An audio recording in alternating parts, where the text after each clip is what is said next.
Hi, this is Julian from NI 3D Print.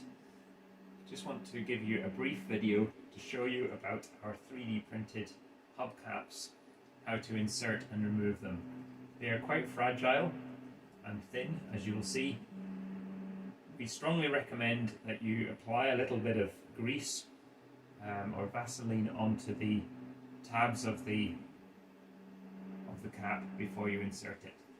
To insert it, it's just a matter of pressing it in place like this.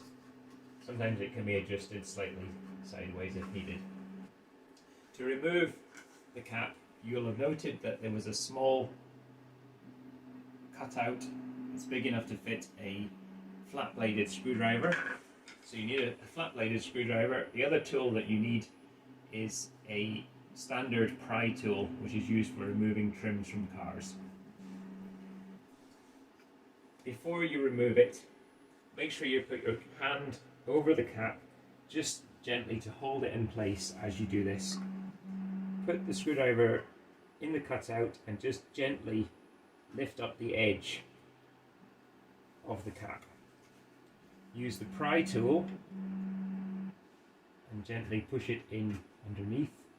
You'll find that the cap will remove very easily with a little gentle pressure.